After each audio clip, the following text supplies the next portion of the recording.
രാജ്യതലസ്ഥാനത്തെ ഒരു സർവകലാശാലയ്ക്ക് രാജ്യത്തെ തകർക്കാൻ സാധിക്കുമോ? ചോദ്യം എന്റെയല്ല. The Kashmir files, the Kerala story എന്ന സിനിമാറ്റിക് അജണ്ടകളുടെ ചുവട് പിടിച്ചെത്തുന്ന JNU എന്ന സിനിമയുടെ ട്രെയിലറിലെ ഒരു വാചകമാണ്.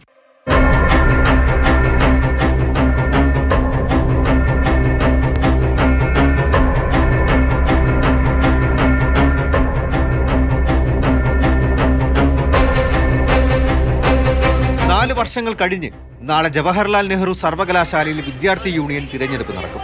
വോട്ടെണ്ണൽ ഞായറാഴ്ച. പൊതു തിരഞ്ഞെടുപ്പ് ചൂടും സർവകലാശാലയിലെ പ്രധാന ചർച്ചാ വിഷയമാകുമ്പോൾ മുൻകാലങ്ങളിലെ സമരചരിത്രം വേട്ടയാടുകയും ചെയ്യുന്നുണ്ട്. അടിയന്തരാവസ്ഥ കാലത്തെ സമരങ്ങളിൽ തുടങ്ങി BBC ഡോക്യുമെന്ററി പ്രദർശിപ്പിച്ച രാത്രിയിലെ ഇരുട്ടുമൂടിയ സംഭവങ്ങൾ വരെ എത്തുന്ന ഉദാഹരണങ്ങളുമുണ്ട്.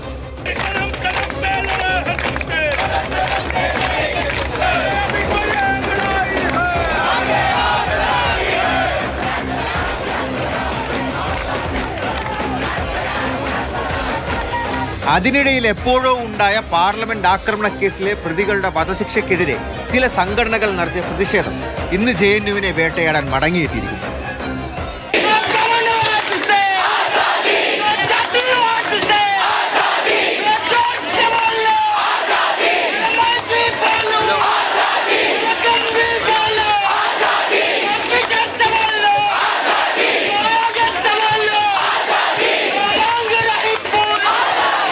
ലോകത്തിലെ ഏറ്റവും വലിയ ജനാധിപത്യ രാജ്യം ജനോത്സവത്തിന് വേണ്ടി ഒരുങ്ങുന്ന സമയത്ത് തന്നെയാണ് വോട്ടവകാശം നിറവേറ്റാൻ വിദ്യാർത്ഥികളും പോകുന്നത്.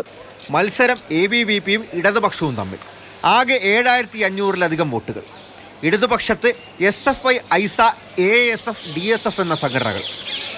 NSUIയും ബാപ്സയും മത്സരരംഗത്തുണ്ട്. ആകെ 4 സ്ഥാനങ്ങളിലേക്കാണ് മത്സരം.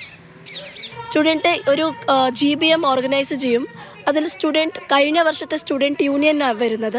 അവർ എല്ലാ സ്റ്റുഡൻറ്റിൻ്റെയും അനുവാദം ചോദിച്ചിട്ട് കുറേ ന്യൂട്രൽ സ്റ്റുഡൻസിൻ്റെ ഒരു ഗ്രൂപ്പ് ഉണ്ടാക്കും. ഏറ്റവും കൂടുതൽ വോട്ട് കിട്ടുന്ന സ്റ്റുഡൻ്റ് ആയിരിക്കും ഈസി ആയിട്ട് തിരഞ്ഞെടുക്കുന്നത്. അപ്പോൾ JNUവിലെ election totally handled by student കമ്മ്യൂണിറ്റിയാണ്. തിരഞ്ഞെടുപ്പ് ചൂടിനൊപ്പമാണ് സർവകലാശാലയ്ക്കകത്ത് 2016 നടന്ന സമരം ഇപ്പോൾ ക്യാമ്പസിന് പുറത്തെ ചർച്ചകൾക്ക് വഴിവെച്ചിരിക്കുന്നത്. അങ്ങനെ ഏതെങ്കിലും സംഘടനകൾ രാജ്യത്തെ തകർക്കാൻ ശ്രമിക്കുകയാണോ? JNUവിന് എപ്പോഴും ഒരു വോയിസേ പോയിട്ടുള്ളൂ. അതിപ്പോൾ ഫാമേഴ്സിൻ്റെ കൂടെയുള്ള വോയിസാണ്, അത് വർക്കേഴ്സിൻ്റെ കൂടെയുള്ള വോയിസാണ്.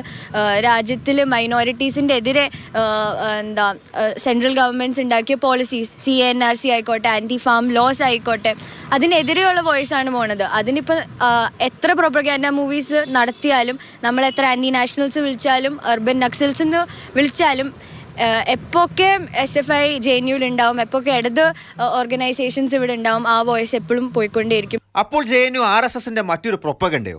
തീർച്ചയായിട്ടും അല്ല. കാരണം ഞങ്ങൾ JNUവിലെ സ്റ്റുഡൻ്റ് ആയിട്ടിരിക്കുന്ന ഞങ്ങൾ JNUയുടെ അഗെയിൻസ്റ്റ് എന്ത് വരികയാണെങ്കിലും അത് ഞങ്ങൾ കണ്ടം ചെയ്യാണ്. സ്പെഷ്യലി ഞങ്ങൾ ABVPയിലെ സ്റ്റുഡൻസ് അതിനെ കണ്ടം ചെയ്യണം. അതിൻ്റെ ഉള്ളിലുള്ള എന്തെങ്കിലും നെഗറ്റീവായിട്ട് വരികയാണ് ക്യാമ്പസിനെ കുറിച്ചും ഞങ്ങളുടെ ഇവിടുത്തെ മൊത്തം സൊസൈറ്റിയെ കുറിച്ചിട്ടും ഞങ്ങളുടെ ഇവിടുത്തെ സ്റ്റുഡൻസിനെ കുറിച്ചിട്ട് എന്തെങ്കിലും നെഗറ്റീവായിട്ട് അത് റിലീസ് ചെയ്യുകയാണെങ്കിൽ അതിൽ ഞങ്ങൾ കണ്ടം ചെയ്യണം. ഈ മതിലുകൾക്ക് ചുറ്റും സത്യമുണ്ട്, മിഥ്യയുമുണ്ട്. രണ്ടിനും 2 കോണുകളിലാണ് സ്ഥാനം. പുതിയ സൃഷ്ടികൾക്ക് നടുവിലും രാജ്യത്തെ മഹത്തായ സർവകലാശാലയ്ക്കൊന്നിനകത്ത് പൗരബോധത്തിനും ജനാധിപത്യത്തിനും നീതിക്കും വേണ്ടിയുള്ള പോരാട്ടം തുടരട്ടെ. JNUവിൽ നിന്നും അർജുൻ പിതാമരൻ, മാതൃഭൂമി ന്യൂസ്.